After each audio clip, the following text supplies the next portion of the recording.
এখন পড়ার ক্ষেত্রে আবার একটা সমস্যা হলো, এই টাইপের আমলগুলো আমরা পড়ি খুব তাড়াহুড়া করে। যেমন সুবহানাল্লাহ 33 বার, আলহামদুলিল্লাহ 33 বার, 5 ওয়াক্ত নামাজের পরে আল্লাহু আকবার আছে না নেই?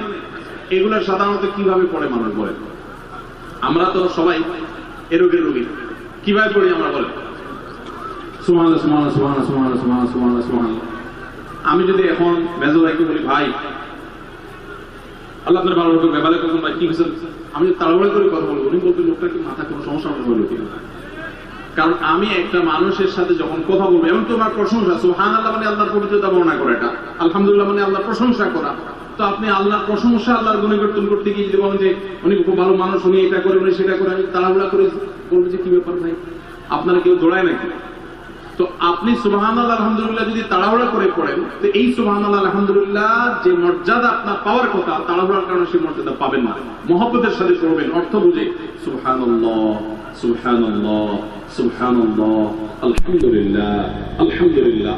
কোয়ালিটি মেনটেন করবেন। দেখেন আমাদের মুসলমানদের, গোটা দুনিয়া জুড়ে মুসলমানদের একটা বড় ত্রুটি হলো যে আমরা আজকাল কোন কাজে, সেটা দুনিয়ার কাজ হোক আর আখিরাতের কাজ হোক, সব কাজে আমরা তাড়াহুড়া করে কোয়ালিটিটা নষ্ট করে ফেলি, আমরা কোয়ালিটিটা ঠিক রাখি না। আমার আফসোস লাগে অমুসলিম প্রধান দেশগুলোতে যখন যাই বা তাদেরকে যখন দেখি যে তারা কাজের মধ্যে কোয়ালিটিটা ঠিক রাখে, যেটাই করে কোয়ালিটি ঠিক রাখে, অথচ এই নির্দেশ আমাদেরকে আমাদের রাসূল দিয়েছেন, ইন্নাল্লাহা ইউহিব্বু ইযা আমিলা আহাদুকুম আমালান আইয়ুতকানাহু। আল্লাহ পছন্দ করেন বান্দা যেই কোনো কাজ করুক, আমালান আই আমালে, যেই কোনো কাজ করুক, সেটা দুনিয়ার কাজ হোক, সেটা আখিরাতের কাজ হোক, সুদৃঢ়ভাবে করবে, সুন্দরভাবে করবে, উত্তম রূপে করবে, এটা আল্লাহ তাআলা পছন্দ করেন। আর আজকাল আমাদের অবস্থা কি? আমাদের অবস্থা হলো যে আমরা তাড়াহুড়া করি। ভাইরা আমার, এই তাড়াহুড়া করে কোয়ালিটি নষ্ট করা যাবে না, বরং তিনকুল যতবার যেখানে করতে বলা হয়েছে মহব্বতের সাথে আস্তে আস্তে পাঠ করবেন। আল্লাহ আমাদের সবাইকে আমলের তৌফিক দান করবেন, আমিন। ভাইরা আমার, তাহলে তিনকুলের ফজিলত জানলাম আমরা, কখন কতবার পাঠ করব, কেন পাঠ করব, তার উপকারিতা কি সেটা আমরা জানলাম। আমাদের ছোট্ট একটা বই আছে রাসূলুল্লাহ সাল্লাল্লাহু আলাইহি ওয়াসাল্লামের সকাল সন্ধ্যার দোয়া ও জিকির। সেখানে সকাল সন্ধ্যা নবী সাল্লাল্লাহু আলাইহি ওয়াসাল্লাম যে দিকের দোয়া জিকির গুলো করতেন সেগুলো দেওয়া আছে, চটি বই, এগুলো অনলাইন থেকে ডাউনলোড করে পড়তে পারেন, টাকা দিয়ে কেনারও প্রয়োজন নাই। সেগুলোর মধ্যে এই আমলটা সর্বাগ্রে গুরুত্বের সাথে শুরুর দিকে এটা রাখা আছে, আমরা চেষ্টা করবো আমলের।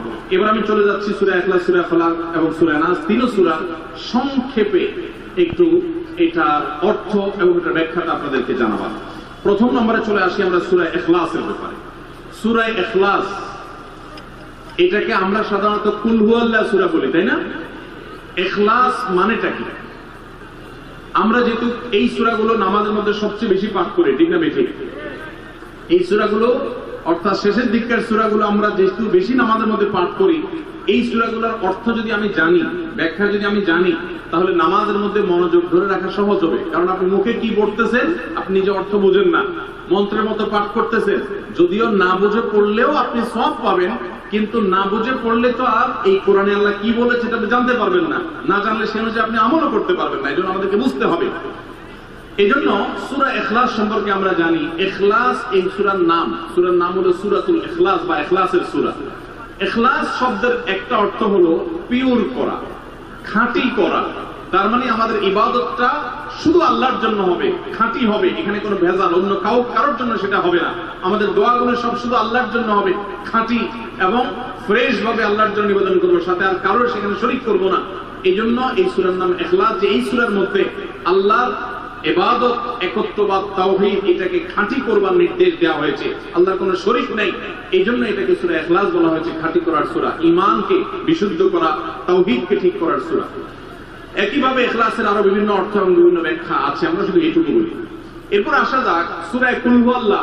কেন আল্লাহ তাআলা এই সূরাটা নাযিল করলেন? কোরআনে কারীমের বিভিন্ন সূরা, বিভিন্ন আয়াত নাযিলের প্রেক্ষাপট আছে, যেটাকে শানে নুজুল বলা হয়। কেন এই সূরা আল্লাহ তাআলা আমাদেরকে দিয়েছেন, এই সম্পর্কে নবী সাল্লাল্লাহু আলাইহি ওয়াসাল্লামের এক সাহাবী, তার থেকে একটি হাদিস বর্ণিত আছে। সেই হাদিসের আলোকে আমরা জানি যে মক্কার মুশরিকরা, মক্কার কাফিররা, অবিশ্বাসীরা, তারা নবী সাল্লাল্লাহু আলাইহি ওয়াসাল্লাম যখন তাওহীদের দাওয়াত দিলেন, আল্লাহর পথে আসার দাওয়াত দিলেন, তারা বলল, মুহাম্মদ, আমরা তো সবার বংশ পরিচয় জানি। সেই যুগে মানুষ উটের পর্যন্ত বংশ পরিচয় জানতো, শিখতো। তো নবী সাল্লাল্লাহু আলাইহি ওয়াসাল্লামকে তারা জিজ্ঞাসা করেছে, মুহাম্মদ, তোমার যে আল্লাহর কথা বলো, ঈমান আনার জন্য বলো, তোমার আল্লাহর বংশ পরিচয়টা একটু আমাদেরকে জানাও। মক্কার মুশরিকদের এরকম হাস্যকর দাবি শোনার পর প্রিয় নবী সাল্লাল্লাহু আলাইহি ওয়াসাল্লামের প্রতি আল্লাহ তাআলা এই সূরা নাযিল করে তাদের এই প্রশ্নটা যে অবান্তর, আল্লাহ তাআলার যে কোনো বংশ পরিচয় নাই, আল্লাহর যে কোনো জন্মদাতা নাই, তিনি যে কোনো জন্মদাতার মুখাপেক্ষী নন, সে বিষয়টাকে আল্লাহ তাআলা বিশদভাবে এই সূরাতে বিবৃত করেছেন, বর্ণনা দিয়েছেন। এই জন্য ওই প্রেক্ষিতে এই সূরাটা নাযিল হয়েছে।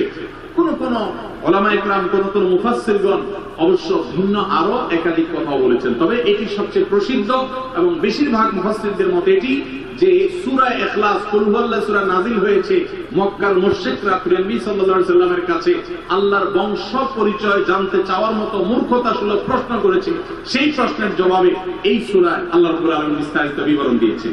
এবার আসুন আমরা এই সূরায় কি বলেছেন আল্লাহ রাব্বুল আলামিন সে বিষয়ে জানবো, এবং সেই সাথে এই সূরাটার বিশেষ ফজিলত আছে, সূরা ইখলাসের আবার স্পেশাল ফজিলত আছে কি সেটা আমরা জানবো ইনশাআল্লাহ তাআলা। আমরা প্রথমে আসলে সূরার অর্থ আমরা জেনে নিই। কুল হুয়াল্লাহু আহাদ, আমার সাথে সাথে আপনারা বলুন কুল হুয়াল্লাহু আহাদ আল্লাহুস সামাদ লাম ইয়ালিদ ওয়া লাম ইউলাদ ওয়া লাম ইয়াকুল লাহু কুফুয়ান আহাদ। কুল হুয়াল্লাহু আহাদের অর্থ হলো বলুন, কুল মানে বলুন। এই কুলটা বড় কাফের কুল, আমরা অনেকে কয় রস্যকার কুল ও কুল বড়ই লিখতে যে কুল লিখি আমরা ওইরকম বলি, এই কাফটা ভেতর থেকে আসবে কুল। কুল কুল বললে তার অর্থ হবে বলো, আর যদি ছোট কাফের কুল অর্থাৎ বাংলায় করে সুকার কুল ও কুল লিখি যে আমরা ওরকম কুল যদি বলেন আরবিতে তার অর্থ হলো খাও। একটা হলো বলো আরেকটা হলো খাও, অর্থের মধ্যে বেশ কম আছে না নেই? অনেক বেশ কম, কোথায় খাওয়া আর কোথায় বলা। এই জন্য এই কাফটাকে একটু শুদ্ধ করার চেষ্টা করতে হবে। কুল ভিতর থেকে কুল, কুল হুয়াল্লাহু আহাদ। এর অর্থ কি? কুল মানে বলুন। আল্লাহ তাআলা তার রাসূলকে বলছেন, হে রাসূল, আপনার ভেতরে যে বিশ্বাস আছে তাওহীদের প্রতি, সেই বিশ্বাসকে প্রকাশ করে বলুন হুয়াল্লাহু, হুয়া মানে তিনি, আল্লাহ মানে তো আল্লাহ, বলুন যে তিনি আল্লাহ, আহাদ মানে একক, অদ্বিতীয়, তার কোনো শরীক নাই, তার কোনো অংশীদার নাই, তিনি একক।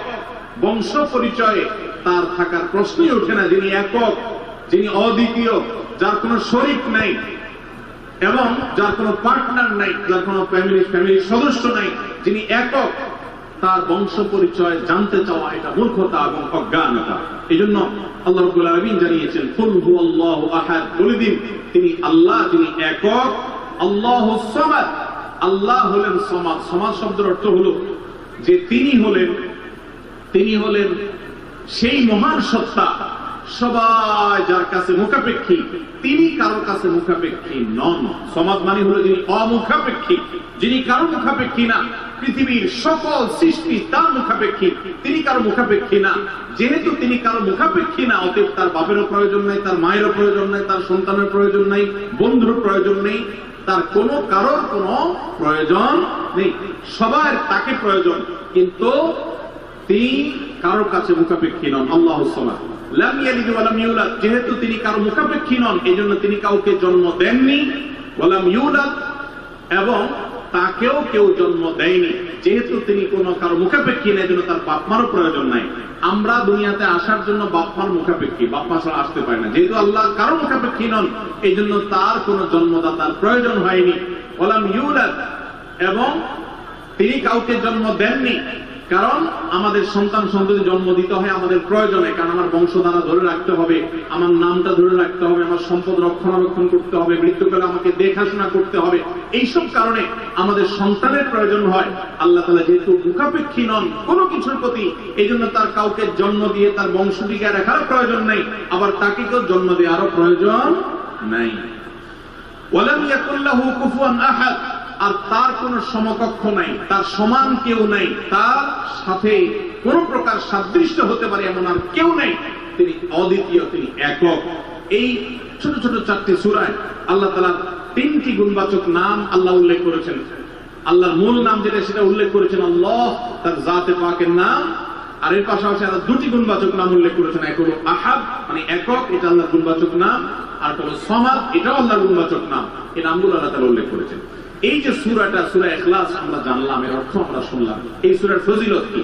তিনটা তিনটা ফজিলত আপনারা শুনেন। 1 নম্বর, নবী করিম সাল্লাল্লাহু আলাইহি সাল্লাম বলেছেন এই সূরা ইখলাস এটা হলো কোরআনে কারীমের 3 ভাগের 1 ভাগ।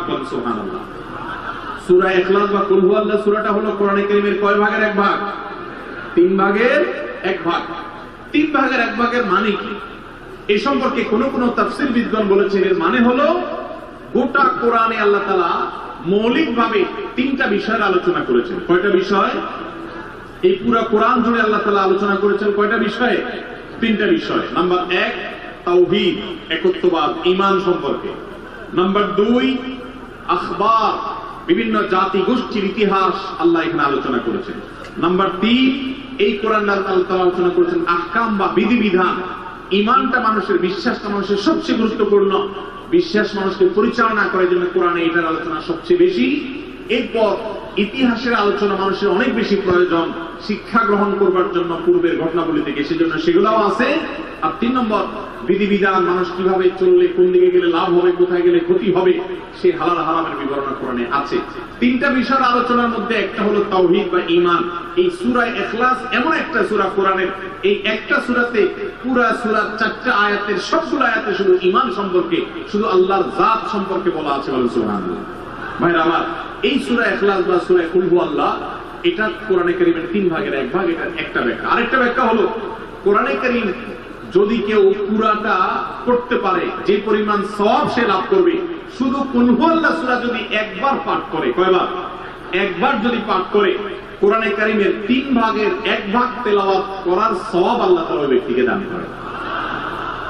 তাহলে যদি কেউ 3 বার পাঠ করে, তাহলে এখান থেকে বোঝা যায় যে আল্লাহ তাআলা তাকে পুরা কোরআন একবার তেলাওয়াতের সওয়াব দান করবে।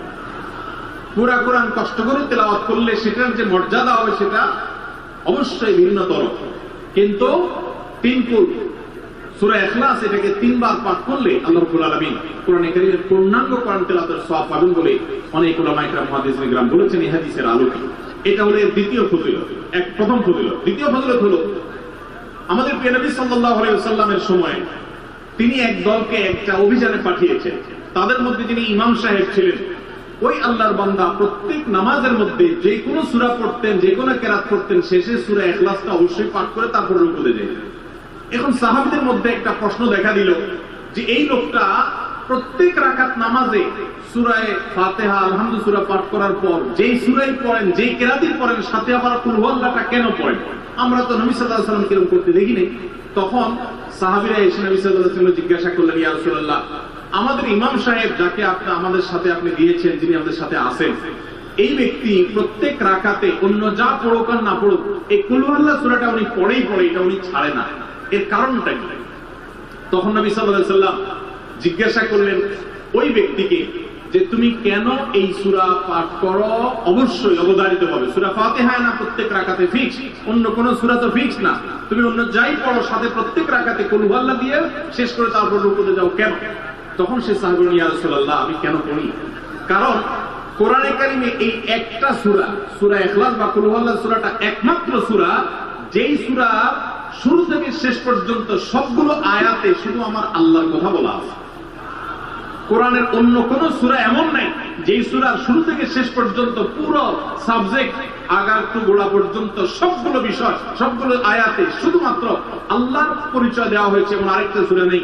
যেহেতু এখানে শুধু আল্লাহর কথাই বলা হয়েছে, এই জন্য এই সূরাকে আমার অনেক বেশি পছন্দ হয়, এই জন্য এই সূরাকে অনেক বেশি আমি ভালোবাসি। আমার আল্লাহর আলোচনা এখানে, অন্যান্য সূরাতে কোথাও ইতিহাস, কোথাও হালাল হারাম, কোথাও বিধিবিধান, কোথাও অন্যান্য আলোচনা আছে, কিন্তু এই সূরায় শুধু আমার আল্লাহর কথা বলা আছে। এই জন্য আল্লাহর মহব্বত এই সূরাকে আমি অনেক ভালোবাসি, খুব ভালো সূরা। নবী করিম সাল্লাল্লাহু আলাইহি ওয়াসাল্লাম তখন বলেছেন, তোমার এই ভালোবাসার কারণে আমার কাছে ওহী আল্লাহ পাঠিয়েছেন যে আল্লাহ তাআলা তোমাকে স্পেশালি ভালোবাসেন।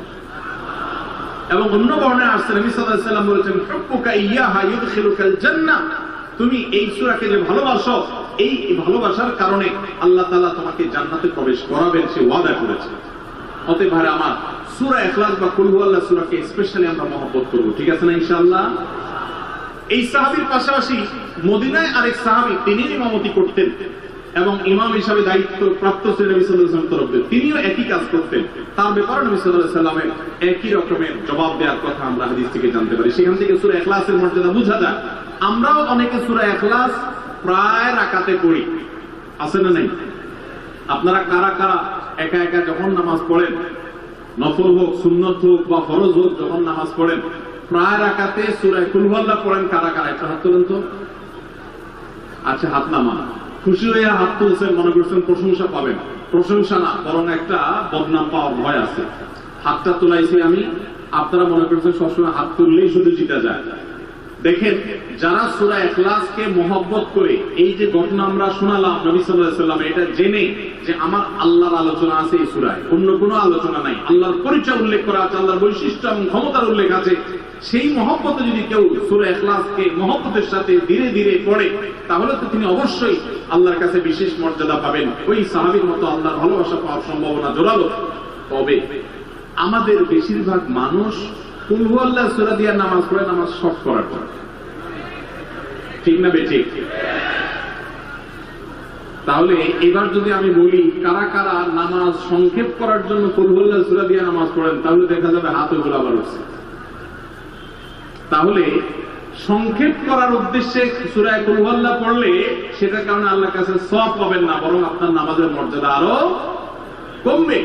নামাজ কি সংক্ষেপে করতে হয় না লম্বা সময় নিয়ে করতে হয়? আমরা খাওয়াটা খুব ধীরে সুস্থে খাই, ঘুমটা খুব ঠান্ডা মাথায় যায়, কাজ কাম খুব ঠান্ডা মাথায় করি, শ্বশুরবাড়ি গেলে খুব আস্তে ধীরে যাই, সব কাজগুলো আমরা ধীরে সুস্থে করা পছন্দ করি। শুধু নামাজের বেলা আসলে, জিকির তসবির বেলা আসলে আমরা 4G 5G গতিতে, তুফান মেলের গতিতে যত তাড়াতাড়ি সম্ভব করার চেষ্টা করি। সব জায়গায় গতি ভালো না, মোবাইলের নেট স্পিডের গতি ভালো বুঝলাম, কিন্তু তেলাওয়াত যে যত ধীরে ধীরে করবে, নামাজ যে যত আস্তে আস্তে পড়বে, আপনি মসজিদে লক্ষ্য রাখবেন, আপনার মসজিদে যেই লোকটার নামাজের সবচেয়ে বেশি সময় লাগায়, যেই লোকটার 2 রাকাত নামাজে সবচেয়ে বেশি সময় ব্যয় করে, আপনি নিশ্চিত ধরে নেবেন এই লোকটার নামাজি হিসাবে তত আল্লাহর কাছে প্রিয় এবং শ্রেষ্ঠ। অতএব সময় নিয়ে নামাজ পড়বো তো ইনশাআল্লাহ।